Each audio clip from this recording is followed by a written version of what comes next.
नमस्कार। World news में आज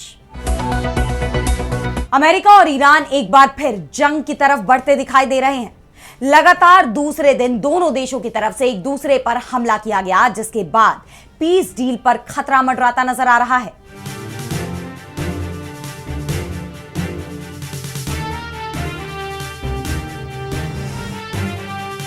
अमेरिका ने ईरान के केशम द्वीप और सिरिक और बंदर ए लेंगे शहर समेत कई ठिकानों पर हमला किया, जिसके जवाब में ईरानी सेना ने भी अमेरिका की मिलिट्री साइट्स को निशाना बनाया। ईरान का कहना है कि उसने बहरीन और कुवैत में अमेरिकी सेना पर जवाबी हमले किए हैं और उसने आगे के हमलों के लिए करारा जवाब देने की चेतावनी भी दी है। ऐसे में सवाल ये उठ रहे हैं कि क्या फिर से जंग की स्थिति में लौटे ईरान और अमेरिका? क्या पश्चिम एशिया में टूट गई शांति की उम्मीदें?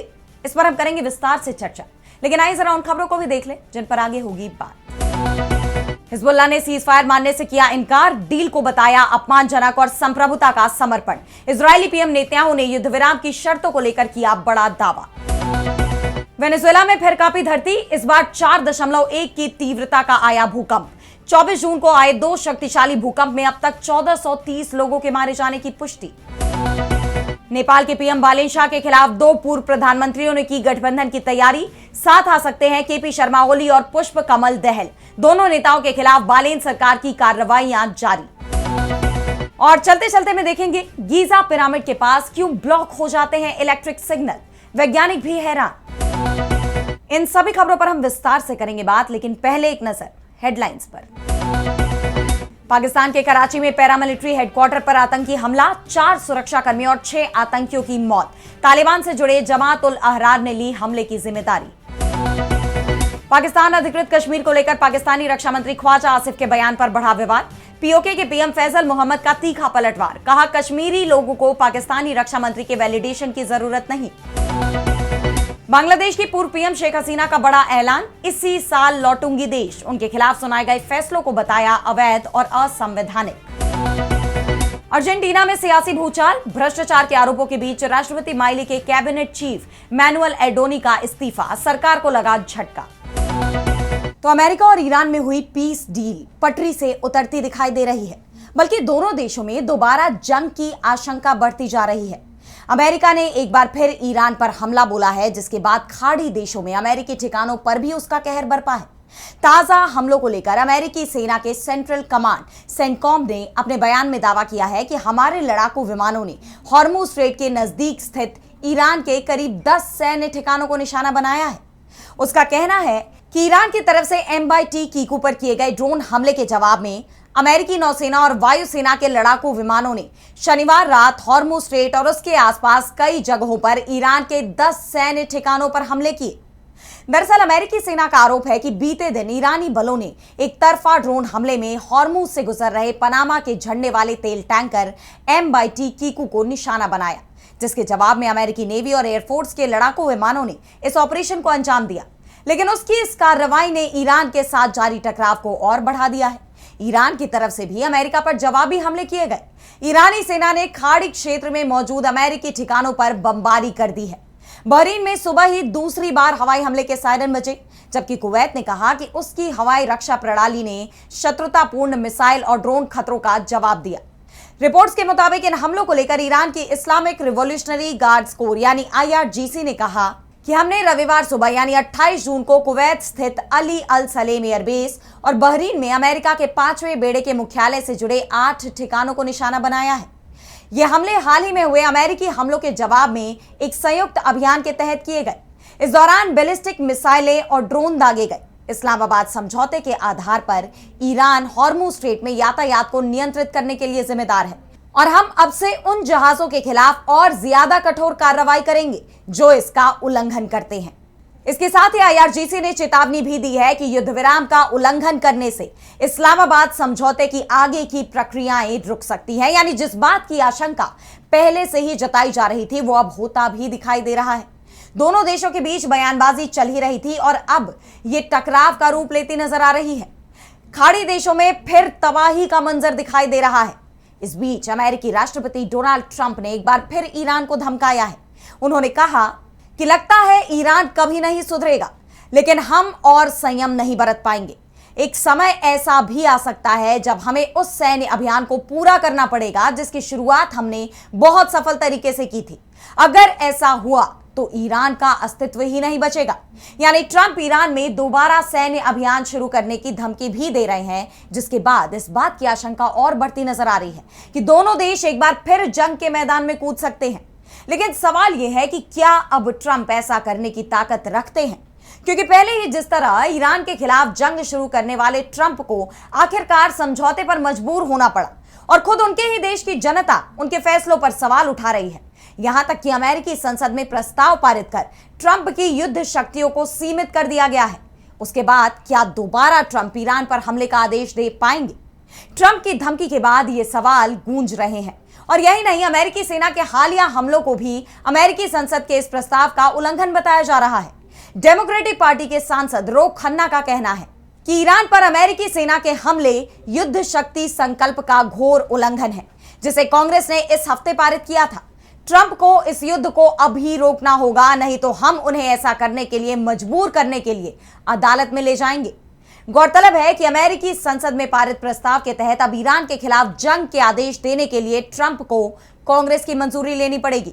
यानी ट्रंप भले ही ईरान को धमका रहे हैं, लेकिन हकीकत में उनके पास उतनी शक्तियां ही नहीं बची कि वो ईरान पर हमले के आदेश दें। बहरहाल, जिस तरह अमेरिका और ईरान में दोबारा संघर्ष बढ़ता नजर आ रहा है, उसके बाद खाड़ी क्षेत्र में हालात एक बार फिर जंग जैसे ही बनते दिखाई दे रहे हैं। अब देखना यह होगा कि इसके बाद पीस डील पर अमेरिका और ईरान का क्या रुख रहता है। और अब बढ़ते हैं अगली खबर की तरफ, जहां हम बात करेंगे इजरायल और लेबनान में हुए युद्ध विराम की। तो वैसे तो बीते कुछ वक्त में दोनों देशों में कई बार युद्ध विराम का ऐलान किया जा चुका है, लेकिन इजरायल के हमले रुकने का नाम नहीं ले रहे।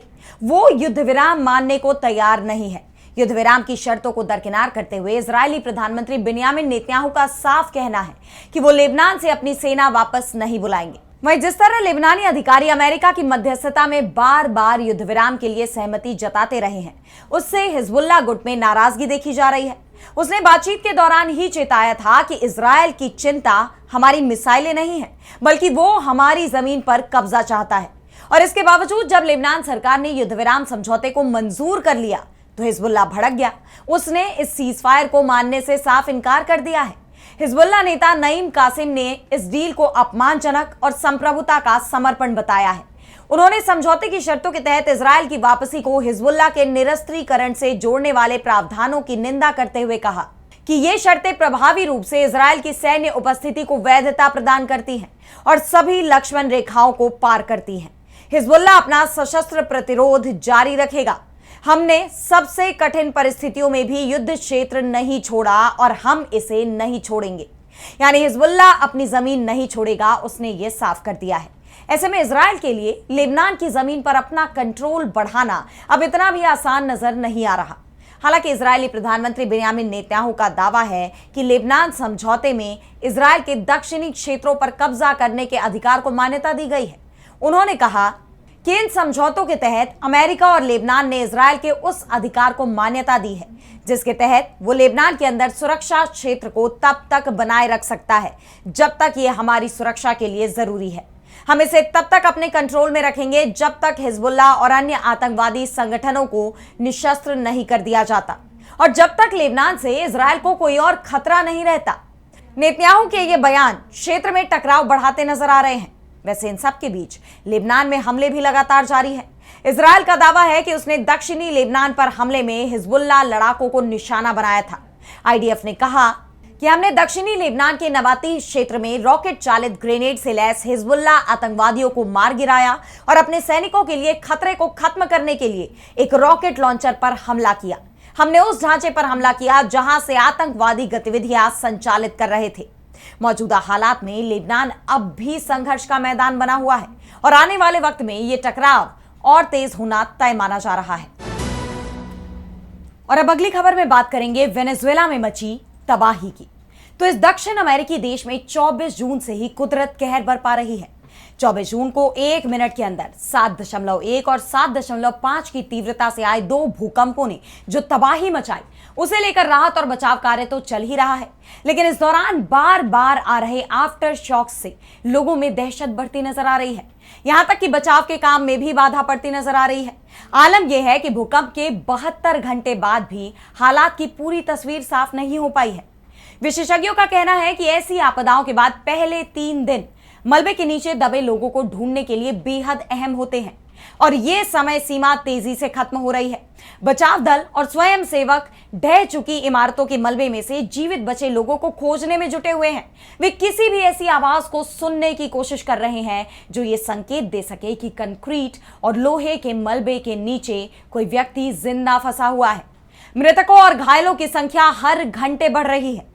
संयुक्त राष्ट्र का अनुमान है कि इस त्रासदी के बाद करीब 50,000 लोग लापता हो गए हैं। वहीं अब तक कम से कम 1430 लोगों की मौत की पुष्टि हो चुकी है। अधिकारियों ने आशंका जताई है कि मृतकों की संख्या और ज्यादा बढ़ सकती है। उन्होंने बताया कि घायलों की संख्या 3200 से ज्यादा है। वहीं शनिवार तक लापता लोगों की संख्या बढ़कर करीब 69,000 हो गई। हालात इतने चिंताजनक बने हुए हैं कि तमाम देशों की तरफ से मदद भेजे जाने के बावजूद देश में बचाव दलों की संख्या सीमित है। मेक्सिको, स्पेन, अमेरिका और ब्रिटेन से अंतरराष्ट्रीय बचाव कर्मी राहत और बचाव अभियान में शामिल होने के लिए पहुंच चुके हैं, लेकिन ये अब भी काफी नहीं है।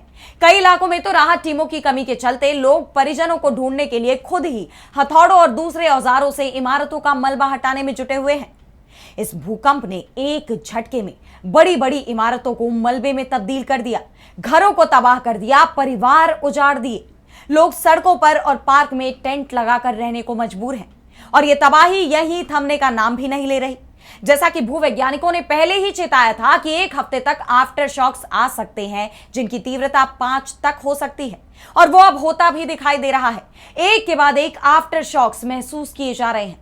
बीते दिन भी देश में 4.9 की तीव्रता का झटका आया। वहीं 28 जून को भी 5.6 तीव्रता का भूकंप आया। यूरो मेडिटेरेनियन सिस्मोलॉजिकल सेंटर यानी EMSC के मुताबिक भूकंप का केंद्र अरागुआ तट के पास समुद्र में 30 किलोमीटर की गहराई में था। अरागुआ इस बार के भूकंप से सबसे ज्यादा प्रभावित शहर है। हालांकि राजधानी कराकस और मराके में इन झटकों से कोई बड़ा नुकसान होने की जानकारी फिलहाल नहीं है, लेकिन तीसरे दिन चले बचाव कार्य में अब लोगों के जीवित बचने की उम्मीदें धूमिल होती जा रही हैं। इन हालात में अब देखना यह होगा कि कब तक वेनेजुएला में लगातार भूकंप के ये सिलसिले जारी रहते हैं। और अब आगे बढ़ते हैं और बात करते हैं नेपाल की। तो नेपाल में इस वक्त बालेन शाह की सरकार मुश्किल में फंसी हुई है। आर्थिक मोर्चे पर सरकार पहले से ही घिरी हुई थी। FATF की ब्लैकलिस्ट में जाने का खतरा अलग से मंडरा रहा है और इन सभी से ध्यान हटाने के लिए बालेन शाह अपने सियासी विरोधियों के खिलाफ सख्त एक्शन ले रहे हैं। संवैधानिक संस्थाओं पर कब्जे की कोशिश कर रहे हैं, जिसके चलते नेपाल के विपक्षी दलों के बीच हलचल मची हुई है। और अब पूर्व प्रधानमंत्री KP शर्मा ओली जो CPN-UML के चेयरमैन हैं और पुष्प Kamal Dahal Nepali communist party NCP के समन्वयक हैं, इन दोनों नेताओं के बीच फिर से साथ आने को लेकर बातचीत चल रही है, क्योंकि इस बात का डर दोनों को ही लग रहा है कि बालेन शाह अपने सियासी विरोधियों को रास्ते से हटाने के नाम पर उन पर भी कार्रवाई करेंगे। किसी भी फर्जी केस में फंसाकर उन्हें जेल भेजा जा सकता है और इस बात के संकेत भी बालेन शाह की तरफ से दिए जा रहे हैं। उन्होंने पहले के सत्ताधारियों की संपत्ति की जांच के आदेश दे दिए हैं और सबसे बड़ा एक्शन CPN-UML और CPN माओइस्ट सेंटर नेताओं के खिलाफ लिया जा रहा है, जिसके बाद से KP शर्मा ओली समान विचारधारा वाली पार्टियों को एकजुट करने की कोशिश कर रहे हैं। उन्होंने नेपाली कांग्रेस को भी साथ आने का न्योता दिया है। ओली ने तो यहां तक कहा है कि सरकार संपत्ति जांच के नाम पर विपक्षी नेताओं को परेशान कर रही है। CPN-UML के उपाध्यक्ष विष्णु प्रसाद पौडेल को फर्जी मामले में गिरफ्तार कर लिया गया और दूसरे नेताओं को भी गिरफ्तार करने की तैयारी चल रही है। दरअसल 5 मार्च को नेपाल में संसदीय चुनाव के जो नतीजे सामने आए, उसमें वाम दलों को करारी हार का सामना करना पड़ा था। 275 सदस्यों वाली नेपाल की प्रतिनिधि सभा में CPN-UML को सिर्फ 25 सीटें मिली, जबकि CPN माओइस्ट सेंटर को 17 सीटें ही मिल पाई। ओली और प्रचंड दोनों का मानना है कि संयुक्त मोर्चा संसद के अंदर और सड़कों पर सरकार पर दबाव बढ़ा सकता है। दोनों नेता सरकार के कुछ फैसलों के खिलाफ भी एकमत दिखाई दे रहे हैं, जिनमें ट्रेड यूनियनों को खत्म करने का विवादास्पद प्रस्ताव भी शामिल है। वैसे ओली ने न्योता नेपाली कांग्रेस को भी दिया है, जिसके पास 38 सीटें हैं। अब इन हालात में अगर पूरा विपक्ष एकजुट हो जाता है तो बालेन शाह सरकार की मुश्किलें और ज्यादा बढ़नी तय मानी जा रही हैं। और अब चलते चलते में बात करेंगे मिस्र के पिरामिडों की। तो मिस्र में गीजा के पिरामिड कई रहस्यों को अपने आप में समेटे हुए हैं।